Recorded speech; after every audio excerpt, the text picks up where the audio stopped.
It's my privilege to introduce one of the candidates, Alicia Ortiz. Alicia, welcome. Thank you, Rusty. Thank you. Thank you very much.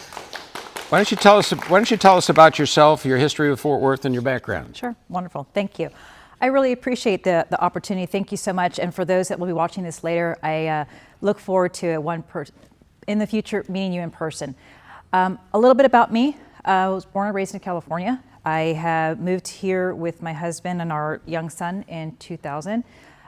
We came out here and immediately fell in love with Fort Worth. We've been here 26 years. And we have 4 wonderful kids. I have married with my husband nearly 30 years. 4 wonderful kids that we've raised here in the North Fort Worth area. Since more than 20 years, been very involved with the community, have been with volunteerships with different organizations, been on boards, committees, and a part of the community's voice for different development and helping shape that moving forward. I did that so much that I was able to develop relationships with city leaders, with staff and developers in the area in the growing north, and I became the go-to person as to the pulse point of the community voice in questioning how things were going to be coming before council.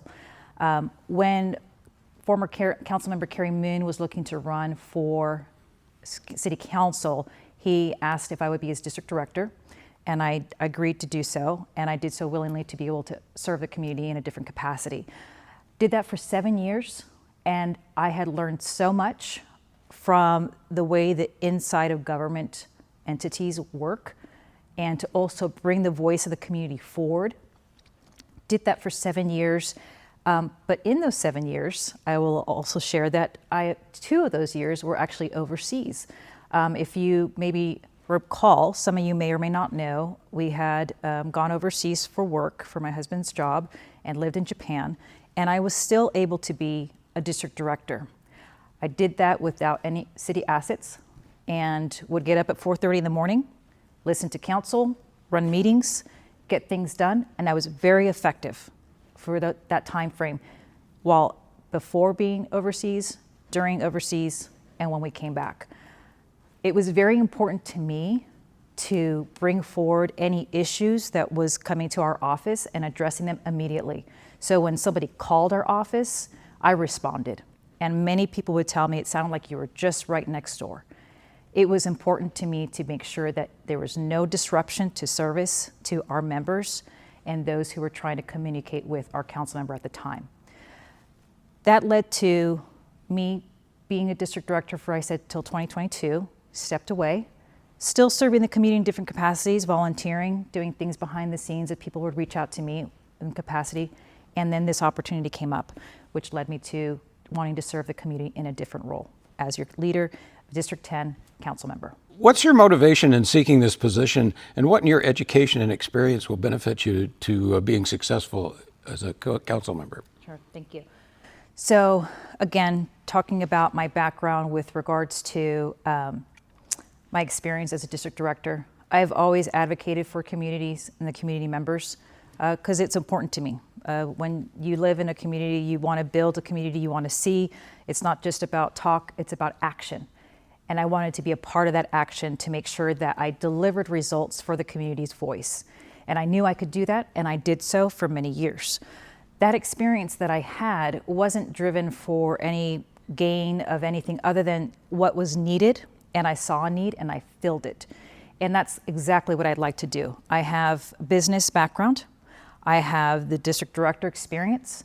I understand the inner workings, and I have relationships with council members, current council members today, and the mayor, city staff, and city leaders. I have those already built relationships with them, and I know that I can get things done because I've already done that.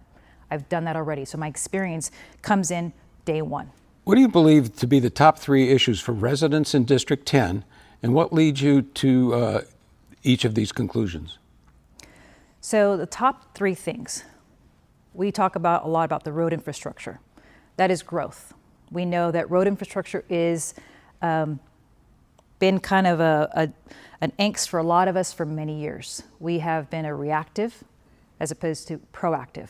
So how do we address that? We have a comprehensive plan. We have a master thoroughfare plan. We need the dialogue to develop those in a manner ahead with regards to how we develop our roads and developments for our neighborhoods. We need to get those in place first rather than having it after communities come in. And we've seen that time and time again. We've had communities come in, get built up, and then we need more roadways. Well, it's a little harder to do that. So we need to have those dialogues beforehand of how the roads are going to be built first, how they're going to be managed, and then look at the community built around it to support it and have that room for growth. Because currently, right now, we don't have that. Public safety, I would say that we are doing very well. We have great leadership in Chief Garcia.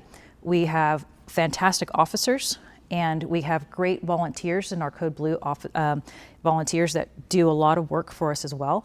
And so that has been really helpful. But we want to stay ahead of it. Just because we have a great public safety in our communities, we always want to stay engaged and be ahead of that opportunity. I would say that the other part of it is fiscal responsibility. We want to have, I would say 4 things. I know you asked for 3. Fiscal responsibility. With that, we need to be fiscally responsible with the tax dollars and how we're utilizing them and where they're going to in the organizations. Smart growth kind of pairs with the road infrastructure. As we look at the roads, the smart development needs to be done, and I think we need to reevaluate how that looks. We've seen Plano and Frisco do a great job of doing development that has mixed use, which is your retail partnered with your home. We shouldn't have to look at a young family, an established family, and an empty nesters family not looking to move. They should all be able to live within the community that they love and they absolutely need. And so sometimes that looks differently with the established household, if it's larger to smaller. So mixed use development would have maybe smaller like townhomes or apartments over retail, which is something that I think we would like to be able to see. Now, what do you believe to be the top 3 issues for the city of Fort Worth and the impact of those issues on District 10? How would you balance these in concert with the issues specific to District 10? Sure.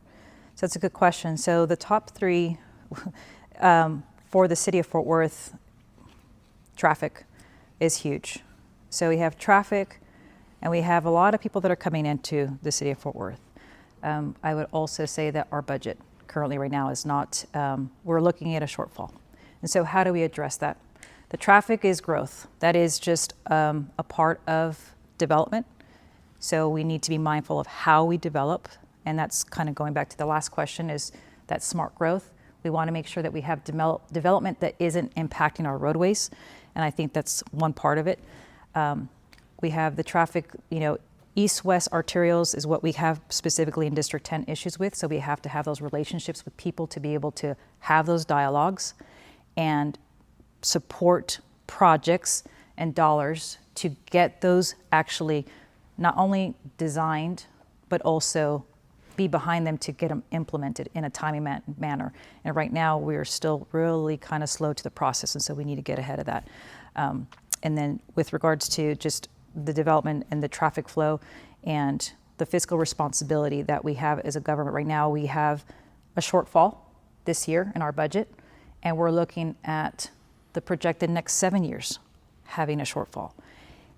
So as a city, we Jay Chop has done a great job. He's already put a hiring freeze without limiting or diminishing our city services. But we, as a council, need to really do a better job of reevaluating where our current dollars are going. And I think that's part of some of the dialogue with having audits. We need to audit and make sure that our dollars are not being wasted. District 10 has 4 disconnected regions: Henrietta Creek Ranch HOA, Chadwick Farms HOA, the area of 17 Lakes around the Tidwell Middle School, and the area west of 287. They generally feel left out of the city and county services and decisions. 2 of these areas are in Denton County. What steps can you take to better include these residents and their needs? Sure. Great question. So I've actually taken that initiative because of the going to the door knocking. You get a lot of great conversations with people. You hear firsthand what the issues and concerns are from that resident. And I have heard time and time again the frustration of having to call for emergency services and the inability to get someone there on time, or even being encouraged to call the adjacent city because that would be faster. That is not how we should be as a city. And I don't think anybody wants to see that for our city. So we need to work on how to bring connectivity as a priority, because it comes back to quality of life and public safety. And we need to make sure that our dollars are working for the residents so that they don't feel disconnected. But to that also is to have opportunities such as coffees with a cop, advertising, the newsletters, communicating through via text. There are opportunities that we as a city, I know we can do because I've done them. The newsletter that is utilized today from the city of Fort Worth was because of me. I started that. That was not something that was utilized in the city of Fort Worth. We had the capability and the capacity to do so, but it wasn't there. So I started to do that from our office, and I expanded, and other council members started to see the value in it, and you have seen now the growth and use of it. The next step was to try to communicate with residents about projects that were coming into the area. Sometimes people didn't know. And so how was that going to be alerted to them? And there was going to be a traffic jam or an extra delay of 10 to 15 minutes. It would have been nice to know that ahead of time. So we had a pilot program. That was something that I did because I felt that it was important to connect with the residents, to be able to make sure that they knew what was happening in their city. Those are efforts that were done for me because I felt the importance of making sure that people did not feel disconnected from their city. Electing a city council representative who is actively involved in city affairs is valuable to residents. How have you participated in past city elections? Have you had the opportunity to serve on any city boards, commissions, or other roles? Thank you. So something I've always told our kids is that they already know. When you're close to the age of 18, they already know at age 18, we're going to go and make sure you're registered to vote. Because I always encouraged and had that same concept that my husband and I have talked about is local elections are very important. We don't realize it. We think that all elections are important. But the most impactful to our everyday lives is local elections. Be an informed voter, do your homework, be an educated voter, and make the best choice for you. That's what I would ask for.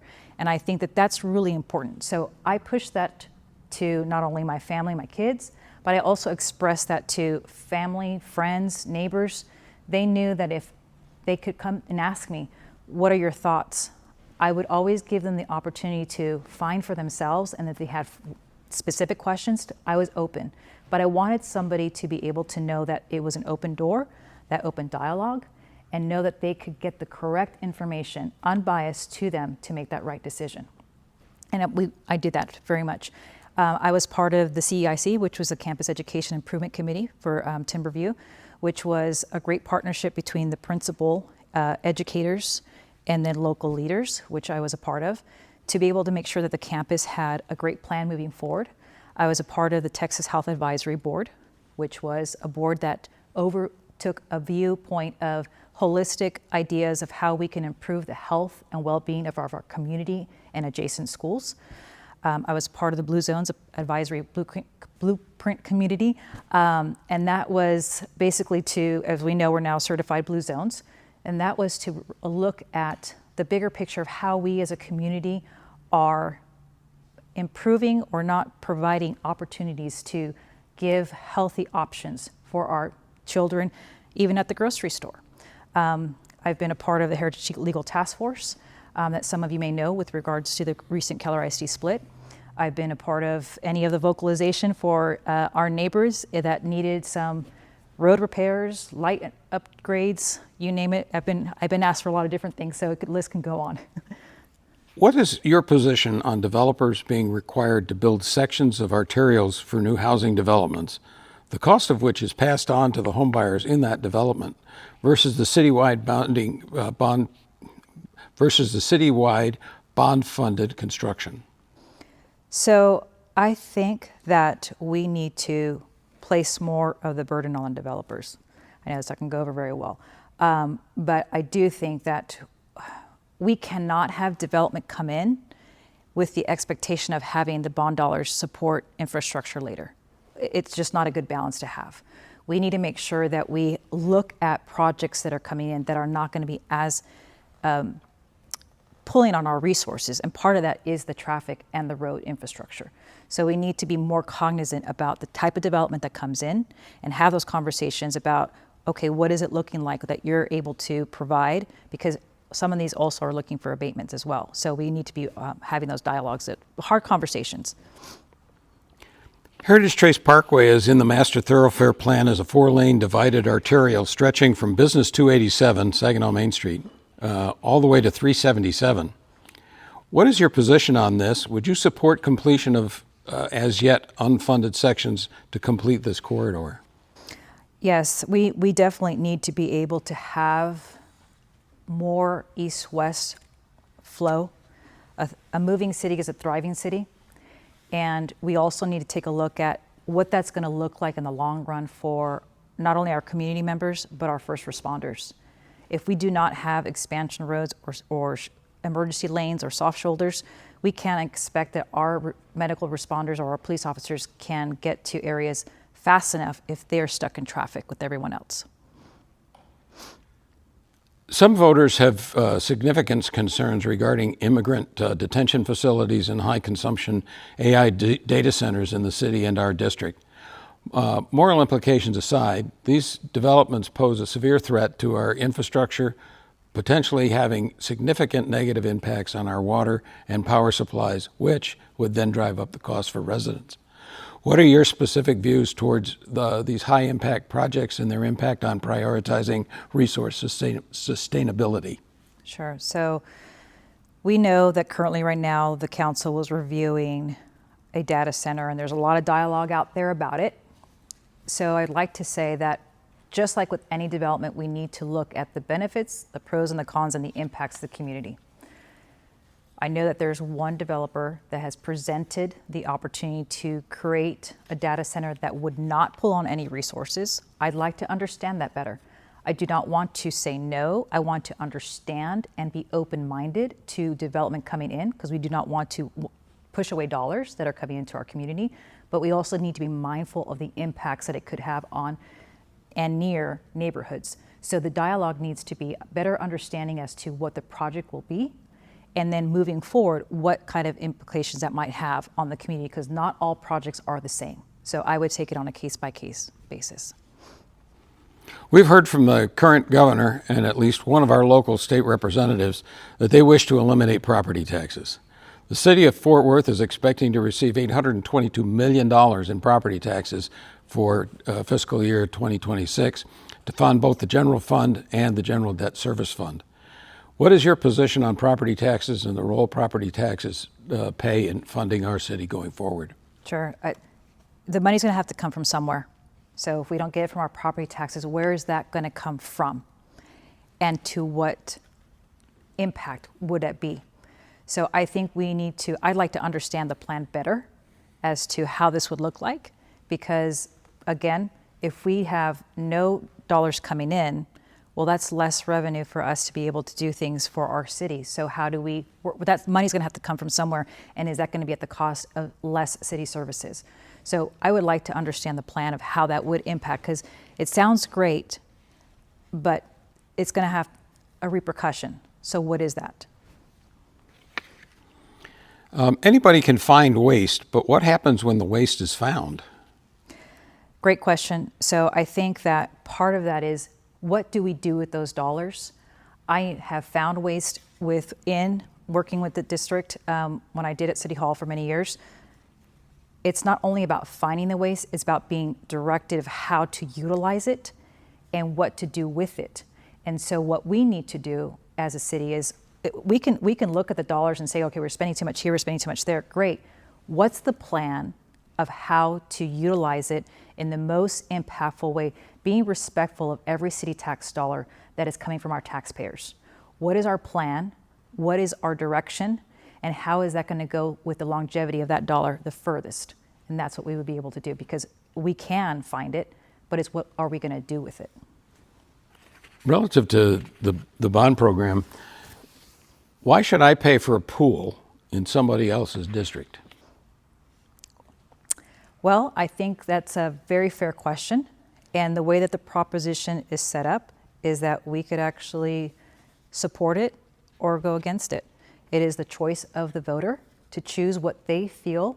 And I think this is a great set that the bond propositions are set up so that they can choose whether or not they feel it's best serving them. So it's a personal decision. What regulations would you like to see aimed at development or developers to better suit responsible growth in what remains of the open spaces in the city of Fort Worth and the ETJ? Great question. So I utilized the experience that we had a developer come in, not in our district, and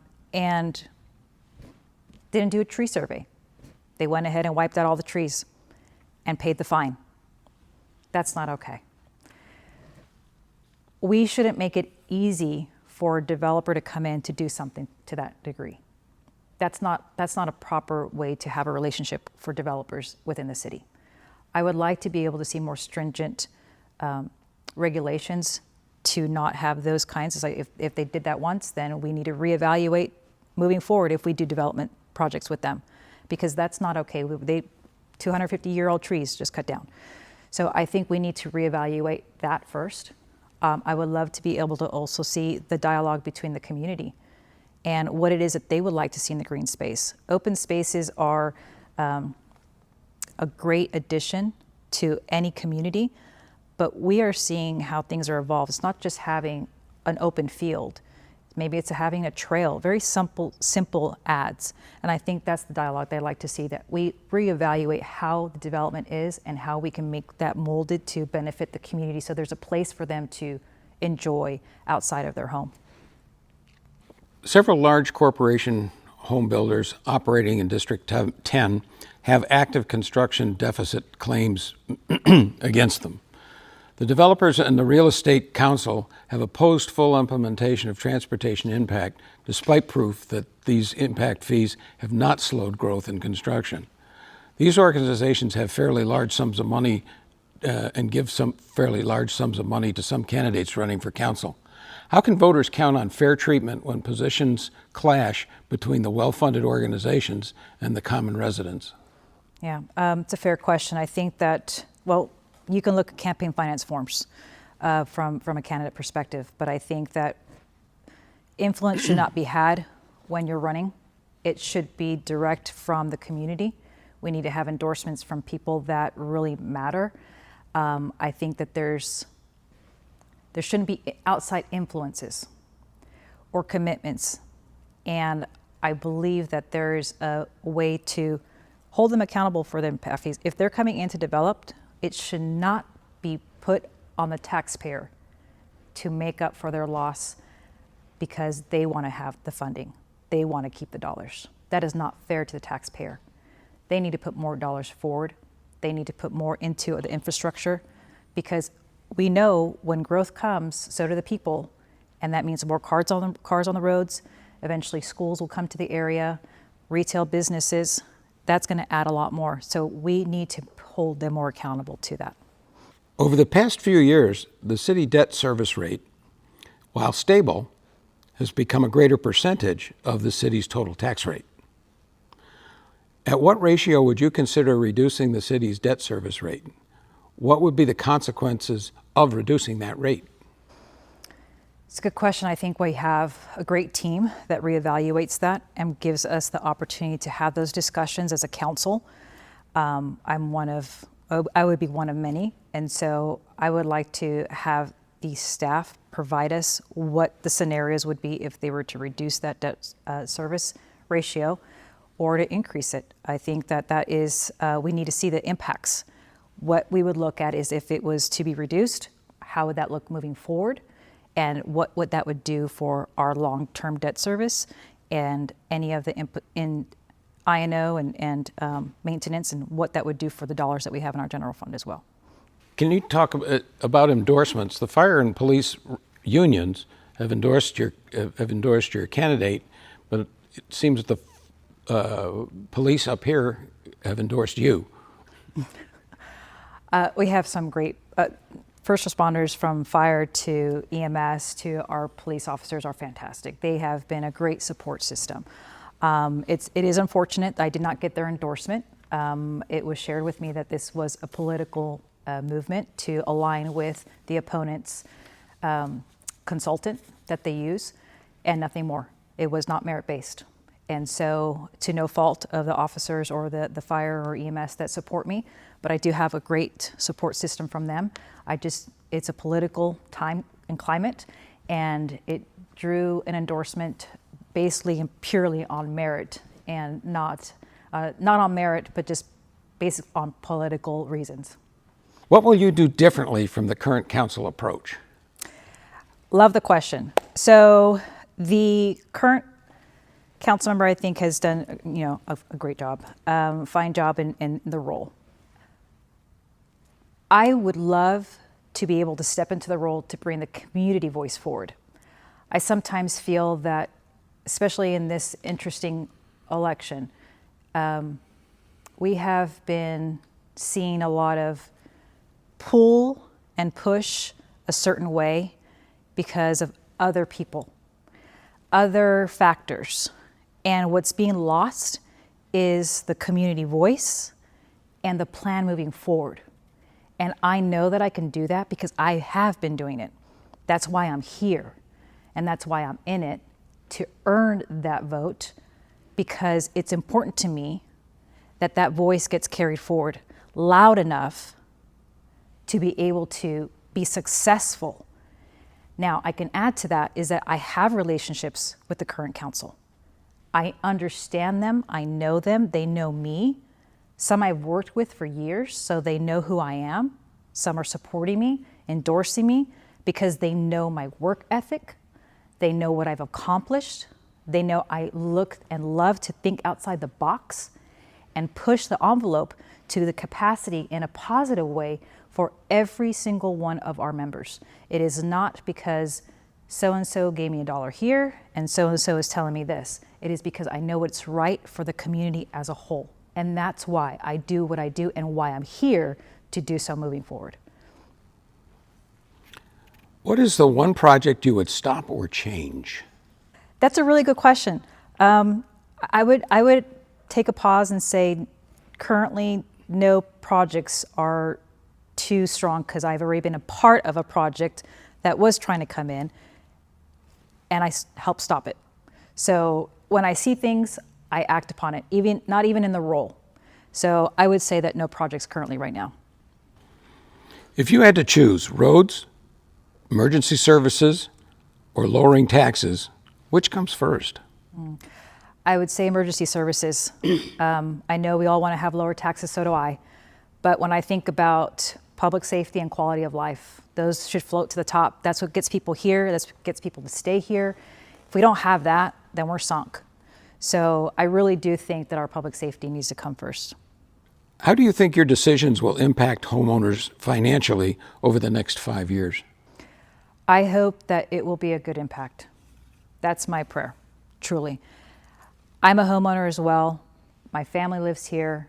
My friends live here. This is my community. You're my community. So I think about everyone's budgets, different scenarios, very carefully, because it matters to me the importance of understanding that every vote that you make has a trickle effect. And that's why I am here to try to make sure that I am the voice for you, because I understand what it does. I've seen the impacts, and I can tell you that from my past experience, if you go to my website, you will see the interactions I've had over many years with people and the impacts of my choice of my votes and what I've done on a more local level.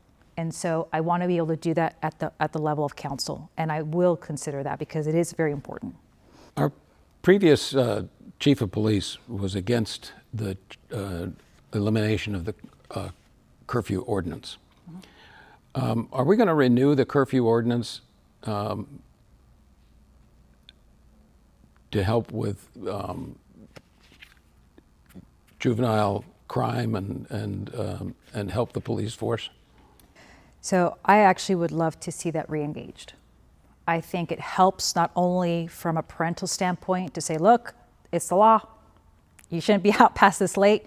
But it's also a visual reminder to anyone driving around that, hey, it's past a certain time, these kids should not be out here. It helps with police addressing issues, because if there's no curfew, then they don't know, maybe they're just out hanging out. But if there is a curfew, then it helps them address that a lot sooner, a lot quicker. So I would be in favor of having that. One of the aspects of police force has been the mental health reaction, and they have task units now. Correct. Would you expand that? Do you think it should be expanded? I think that we're placing a lot of burden on the officers. I've been on a ride out with the officers. They do a lot more than I think even us regular day-to-day people really realize. Just being in the vehicle with them, there's so much coming in that it's constant. To add another level for them to require or to have, it's concerning, because I think they already have a lot going on their plate. I do like the idea of what it's intended for, but I do not think that it needs to be on the backs of the officers, because they would be the ones that would have to have that.